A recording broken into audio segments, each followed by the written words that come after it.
오늘 우리는 그 우상 숭배로 5,000년의 역사를 그려왔던 나라 후손들입니다. 근데 이제 불과 130년 전에 예수 믿는 선교사들이 이 땅에 와서 복음을 전했어요. 우리는 진짜 참된 하나님을 믿는 백성이 된 거예요. 얼마나 축복된지 이해하셔야 돼요. 아멘이세요? 심지어 그 신들이 두려워서 이사가서 못도 못 박았습니다. 잘 들어야 돼요. 이삿짐도 함부로 못 옮겼어요. 재앙이 따라붙는다고 생각하기 때문이죠. 그리고 내가 가고 싶은 것도 못 갔어요. 동서남북에서 신이 원치 않는 방향 가면 재앙이 온다고 생각했어요. 그래서 이삿짐 나르는 집은 지금도 돈이 비싼 날이 있고 싼 날이 있어요. 여러분 싼 날 찾아서 하십시오. 그 얼마나 이게 우스운 세상인지 모릅니다. 그만큼 우리는 신에 눌려 사는 백성이죠. 오늘 여러분은 자유하심이 있음을 믿습니다. 근데 이 모든 것 속에는 우상을 섬기는데 단순치 않은 뒤에 그림이 하나 들었어요. 탐심이에요. 더 잘 살아보겠다는 그 욕망을 신에다 의존해 버린 거죠. 그래서 이제 이 많은 다양한 우상들이 이 땅에 들어온 거예요. 근데 그 시대에 이제 엘리야가 나옵니다. 최악의 시대였죠. 아합은 군사적으로 또 정치 경제적으로 대단히 성공된 임금이었고 그의 부인이 이세벨이었습니다. 이세벨은 절대적 우상 숭배자였죠. 최악이었습니다. 그리고 탐욕이 어마어마했던 사람들이죠. 결국에는 그 아합 왕의 그 탐욕이 얼마 있는지 그 나봇의 포도밭이 자기 궁궐 앞에 있는데 그것을 욕심이 내서 결국에는 그를 죽이고 뺏는 그런 일이 성경에 기록돼요. 그만큼 사람들의 탐욕이 가득 찼죠. 엘리야를 그 시대에 하나님이 이 땅에 보내셨죠. 하나님이 없는 것처럼 영적으로 어두워져 버린 세상이죠. 하나님이 없다는 거죠. 그래서 우상이 잦은 자신들에게 어떤 축복의 조건이 되는 줄 알고 거기 끌려간 거예요. 거기에 하나님이 하나님 되심을 드러내기 위해서 보내신 사람이 엘리야입니다. 드디어 엘리야가 아합하고 한판 승부 걸죠. 하나님이 보내신 거죠. 그래서 결국에는 바알과 아스돌 숭배하는 그 지금 말하면 그게 선지자라고 표현하는데 그 무당 대장들이죠. 그들을 불러서 한 판을 걸게 합니다. 갈멜산의 전투입니다. 영적 전투인데 그들이 아침부터 정오가 넘도록 자신들의 피를 흘리면서 그 우상 앞에 구슬하고 난동을 부렸습니다. 아무 일이 벌어지지 않죠.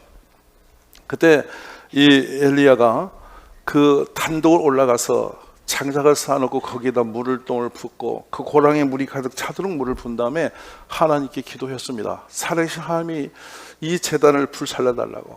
그때 하나님이 불을 내려서 제단을 살리시죠. 그리고 850명의 그 우상 숭배자들을 처단해버립니다. 놀라운 역사죠. 자, 이 역사를 일으켰던 엘리야, 당대 최고였습니다. 죽은 아들도 엘리야가 기도하면 살아나는 거예요. 그것은 어떤 은사로 그치지 않고 하나님이 살아계시다. 이걸 엘리야 통해서 계속 드러내신 거죠. 그런데 엘리야가 그 놀라운 역사를 일으키고 나서 또 실패를 해요. 이세벨이 그 소식을 듣고 분노를 치밀어 오르면서 이제는 엘리야를 처단하겠다 이거예요. 죽이겠다 이거예요. 그자 두려움이 빠져서 도망을 쳤어요. 그게 간 것이 브엘세바예요. 물이 얼마나 그 두려움에 도망을 쳤냐면 140km가 넘는 길을 도망을 칩니다. 그리고 하루 길을 더 갔는데 지금도 거기 가면 참 광야가 어마어마하게 상당한 광야죠. 그 광야길을 하루 길을 갔으니 적어도 30km 이상을 광야로 내려가서 노뎀나무 밑에 머리를 박고 나를 죽여달라고 벌벌 떠는 장면이 나와요. 자, 두 가지 장면을 잘 보셔야 돼요. 앞전에는 그 승승장구하고 겁도 없이 무시무시하게 그 우상을 쳐부시던 엘리야, 한편은 초라해진 엘리야. 또 한 사람이 동시에 두 가지 모습을 보여주는 이유는 뭔가 하는 거예요. 이전에 하나님의 사명으로 뛸 때는 강력한 성령의 임재하심이 엘리야를 붙들고 있었습니다. 세상에 당할 적 없이 무서운 용사가 뛰었어요. 근데 성령이 탁 놓고 나니까 그는 한 여자에게 두려움을 품고 도망쳐버리는 거예요. 여기에 그가 이 형편을 보고 일어나 자기의 생명을 위해 도망하여 유다에 속한 브엘세바에 이르러 자기의 사원을 그곳에 머물게 했고, 이때 여기 보고라는 용어가 대단히 중요한 용어인데 뭐냐면 그가 봤는데 어떻게 봤냐면 이세벨의 마음에 있는 분노를 그대로 느끼면서 초라해져 버린 거예요. 여러분, 교회 다니면서 우리들이 이렇게 무너질 수 있어요. 오늘날 이 교육의 심각한 위기는, 한국 교회는 그 어떤 위기보다도 성령이 소멸되고 있다는 거예요. 잘 보셔야 돼요. 성령 충만한 성도를 좀처럼 못 만납니다. 다 식어지고 인간의 이성과 생각으로 교회를 종교인처럼 다니고 있어요. 특징적 한 사건이 있어요. 성경에 인물 중에 치명적인 한 부류가 있었는데 바로 바리새인들이에요. 바리새인들은 성령이 없었습니다. 성경 지식은 어마어마했어요. 그 종교 의식도 그들만큼 철저히 지킨 사람 없어요. 근데 그들은 예수님 보시기에는 이중 구조를 가진 겉과 속이 다른 사람들이었어요. 그래서 의식하는 자였습니다. 남은 정죄하지 본인들은 살아가지 못하는 사람들이었죠. 심각한 위기죠. 늘 목회자의 위기는 어디서 느끼냐면 말은 그럴듯하게 성경의 그 옳은 얘기를 다 하지만 저는 못 살아내는 거예요. 이것이 여러분 의식이고 거짓됨이거든요. 엄청난 책임이 따르는 거예요. 이것을 이루기 위해서 우리는 부단히 노력해야 되는데, 돌아보십시오. 인간의 노력으로 하나님을 만족시킬 수 있을까요? 인간의 생각으로 하나님을 우리가 기쁘게 해드릴 수 있겠습니까? 이런 부분들이 우리에게 엄청난 괴리로 다가오는 거예요. 그러므로 저희는 오늘 이 놀라운 은혜 가운데 성령 없이는 불가능한 길임을 이 길을 믿으셔야 돼요. 오늘 우리에게 성령 충만함을 사모함이 있기를 간절히 원합니다. 그래 보면 그렇습니다. 당신이 받을 영역 안에서 갑자의 능력을 내게 달라. 엘리야가 이제 사역을 마치고 곧 유일하게 하나님께 이렇게 들림을 받아 올라가는 선지자였어요.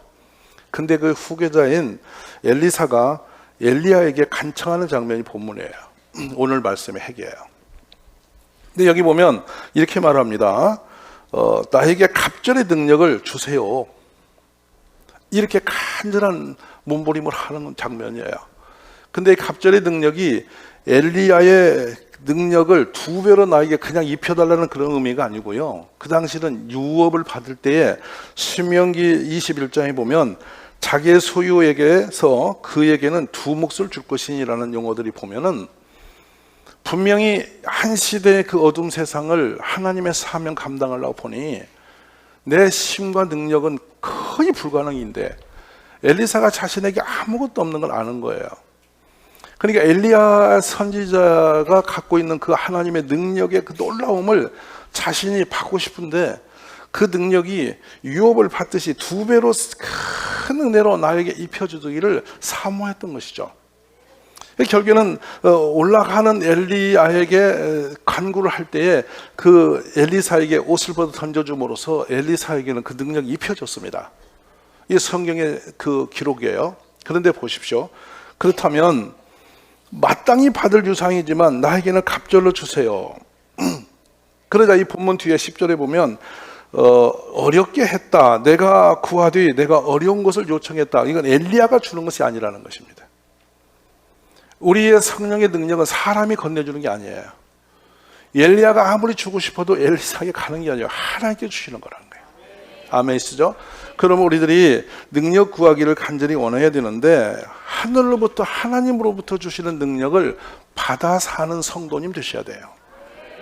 근데 이 성령이 오실 때에 이것이 내가 내 개인의 신앙의 자랑이나 뭐 뜨거운 신앙심을 가지고 살아보겠다는 그런 동료는 아닙니다.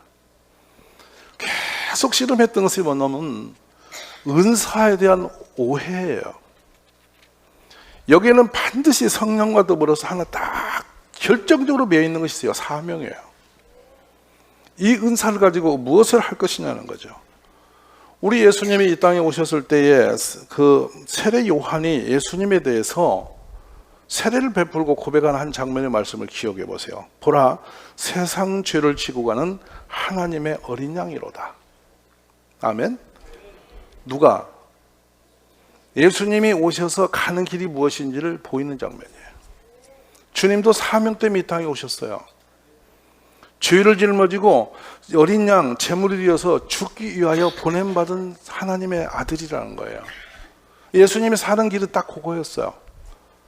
더불어 우리도 마찬가지예요. 제가 제자도에서 지금 3번째 설교를 했는데 여러분은 내 인생을 무슨 이유로 하나님이 이 땅에 살게 했는지 지금 그걸 찾으셨는지 모르겠어요.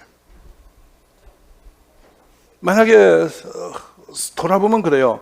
성령의 기름 부으심 충만한 은혜가 아니었으면 저 같은 사람 목사 할 일도 없고 할 이유도 없는 사람이에요. 그리고 이 동일교회가 세워지고 지금까지 달려온 역사 속에 성령의 역사하심과 인도하심이 없었으면 이 교회는 존재할 이유가 없습니다. 모든 건 누가 하셨냐면 주의 성령께서 하신 교회입니다. 여기에 온 것도, 여기에 교회를 세운 것도, 이 당진 땅에서 이런 교회가 만들어진 것도, 지금 뭐 세계를 향해서 우리가 포tin 사역을 들고 뛰어다니는 것도 전부 다 사람의 계획에서 이렇게 만든 건 하나도 없습니다. 주의 성령께서 정말로 천하고 부질없는 인생에게 성령을 부으셔서 가슴에 뜨거운 사명을 주셔서 예수를 전하지 않고는 견딜 수 없이 만들어서 이런 새벽부터 길에 나가서 예수 외치게 하고 수많은 고난의 고비를 넘어 결국에는 교회를 세우는 데까지 인도하신 것은 성령이시란 말이에요. 그러니까 여러분 한 분 한 분이 여기 오신 것도 내가 온 것 같지만 결국은 성령께서 여러분을 택하시고 부르신 거란 말이에요. 그러니까 이것을 인지하고 내 마음에 품고 그 다음 단계가 뭐냐면 그러면 내가 무엇을 해야지? 내 인간의 생각이 아닌 성령께서 나를 어떻게 인도하실 것인가? 나에게 무엇을 하기를 원하신 것인가? 근데 그 선을 내가 다다를 수 없기 때문에 하나님께서 분명히 나에게 뭔가 하라고 주셨는데 그거는 내 인간의 지혜로는 못 잡는 거예요. 이해를 못 하는 거예요. 알 수가 없는 거예요. 자, 마태복음 4장 19절에 보면 고기잡이가 인생 내 삶의 목적인 줄 알고 살았어요. 눈 뜨면 고기 잡고 때로는 밤에 나가서 고기 잡는 게 더 많은 고기를 잡을 수 있으니까 밤에 나간단 말이에요. 여러분 낚시꾼이나 배를 내리는 분 보면요 밤 낚시가 훨씬 재미나요. 왜냐하면 밤에 고기들이 더 낚시를 잘 잡혀요. 그러니까 밤을 새워서 그물질도 하고 낚시도 했단 말이에요 그 당시에. 그런데 그들에게 주님이 오셨습니다. 예수님 오셔서 직접 말씀하세요. 발람이 나를 따라와라. 그러면서 하신 말씀이 내가 너희를 사람을 낚는 어부가 되게 하리라. 놀랍죠? 조건을 바꿨어요. 삶의 목적을 바꿨어요. 제자들이 배도 버리고 그물도 버리고 그냥 따라 나섭니다. 그저 예수님을 따라가요. 그런데 신비로운 장면이 있죠. 3년간 그 기적을 다 경험하고서는 고기 잡으러 가버립니다. 그 장면이 우리를 정말 놀라게 하는 장면이죠. 왜 그랬을까? 인격적으로 예수님을 부인하면서 고기 잡으러 가는 사람들이 도대체 예수님이 제자다운가 생각을 하는 거예요. 이게 우리의 인간 사람들의 아주 연약함들을 볼 수 있는 장면이에요. 저도 여러분도 인격이 부재해서가 아니고요. 성령이 소멸되면 지극히 초라해지는 사람들이에요. 아무것도 아닌 존재가 되어져 버리는 거예요. 사도 바울은 늠름한 고백합니다. 내가 달려갈 길과 주 예수께 받은 사명 곧 하나님의 은혜의 복음을 증거하는 일을 마치려 하면은 나의 생명을 조금도 귀한 것으로 여기지 않는다. 사명을 알아버린 거예요. 이전에는 그냥 율법을 지키기 위해서 몸부림하고 달렸던 바울이 성령 받고 났더니 이방 땅끝까지 예수 전하는 사람으로 내가 가야 된다는 것을 알게 된 거죠. 그래서 감옥에 있든지 잡혀가든지 어떤 상황이 되든지 바울은 가는 겁니다.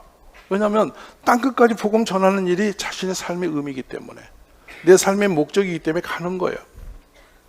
돌아보시면 여러분 천지의 주제이신 여호와 하나님이 맡기신 그 일을 우리가 어떻게 감을 잡아요? 그리고 우리가 어떻게 내 삶의 이 힘으로 그 놀라우신 하나님의 일을 거들어 드릴 수 있어요? 그건 불가능해요. 성령은 이론이 아니에요. 성경에 어마하게 성령에 대한 기록이 있어서 막 그걸 성경을 해석해서 막 성령은 이런 겁니다고 여러분이 다 이해를 시켜서 공부방을 아무리 해도 본인이 경험하지 않으면 그 성령은 이해 못해요. 왜냐하면 영의 세계니까요. 그 영이 내 속에 들어와야만 내가 아는 거예요. 우리가 아무리 주님을 생각해도 내가 그 영을 경험하지 못하면 하나님을 사랑하는 마음을 조금도 가질 수가 없어요, 여러분. 이 놀라운 은혜를 생각하면서 주여 성령이여 내게 오시옵소서. 이 사모함이 우리에게 충만해지기를 원하는 거예요. 먼저는 간절하게 사모함이 있어야 돼요. 왜 주여 내 힘으로는 내 가정도 내 인생도 아무것도 감당할 수 없습니다. 내가 노력해서 죽도록 뛰어서 내 생명이, 내 가정이 안전해지는 거 아님을 여러분이 고백하시라 이 말이에요. 그게 신앙이에요. 그리고 주여 성령을 주소서. 주시려면 갑자기 능력을 주소서. 하나님 주신 사명 하나를 아니라 내 삶의 모습도 하나님의 뜻 안에서 안전하게 되려면 성령이 오셔야 되니까 그 영령이 주시옵소서. 성령이 오시면 우리에게 나타나는 증상들이 있어요. 저는 그걸 증상이라 그래요. 뭐냐면 우리가 감기에 걸려도 증상이 나타나고, 여러분이 누가 술을 마셔도 술 증상이 나타나요. 증후가 나타난단 말이에요. 술이 취하면 술 기운이 그 사람을 압도해서 이성을 마비시키면서 술이 하고 싶은 대로 우리를 끌고 다니는 걸 아실 거예요. 그것을 술 기운이라고 그러고 술에 취했다 그러잖아요. 이걸 왜 제가 끌어오냐면 에베소서에서 성령 충만함과 술 취함이 같은 유형으로, 같은 용어로 쓰여져요. 왜냐하면 그렇게 우리에게 젖어온다는 것이고 우리를 지배한다는 뜻을 갖고 있어요. 근데 성령이 딱 오시면 우리에게 어떤 게 나타나냐면 하나님의 권능이 나를 통해 나타납니다. 능력이 나와요. 그래서 나도 모르게, 그런 것이 전혀 모르는데 나도 모르게 귀신이 나갑니다. 그 성령이 충만한 사람이 기도하면 귀신이 떠나가게 돼 있어요. 그리고 뱀을 집으며 무슨 독을 말지라 해를 받지 않냐며 병든 사람에게 손을 얹은 즉 낫더라. 이거 믿음의 증표죠. 근데 이건 사람들이 그렇게 하고 싶어 되는 게 아니라 성령께서 하시게 되는 것입니다. 오늘 성령을 사모하시기를 주의 이름으로 축원합니다. 그러니까 아무리 주의 일을 내가 의지적으로 하면 할수록 뭐 은혜 오는 게 아니라 힘들기만 하는 거예요. 성령 없는 봉사, 성령 없는 구제, 성령 없는 예배, 성령 없는 기도 전부 힘듭니다. 육신으로는 영적인 것을 채울 수가 없기 때문에 너무도 지치고 공부하고 나중에 하다 다 시험에 들어버립니다. 그러니까 봉사를 하려면 하나님 주시는 그 힘으로 하라고 그러잖아요. 사람의 힘으로 불가능하다는 거예요. 여러분 예배 시간에 오셔서 은혜 받는 것도 내가 은혜 받겠다고 마음먹어서 은혜 받아주는 게 아니에요. 어느 날 성령께서 우리에게 은혜를 주셔야 은혜가 되는 거예요. 아무리 유창한 설교를 들어도 지식으로 스쳐가 버립니다. 은혜란 뭔지 아세요? 가슴에 젖어 흘러 들어와서 그냥 녹아져서 가슴 저 깊은 곳에서부터 막 감동과 감격이 막 올라치면서 알 수 없는 기쁨과 희망이 막 소망이 내 속에 차오르는 거예요. 이게 은혜예요. 그러고 나니까 그 은혜를 받고 나니까 지저분해서 세상 모든 것들이 걱정, 의심 있는 게 다 사라져 버리고 그냥 기쁨으로 가득해져 버리는 거예요. 이것이 능력이거든요.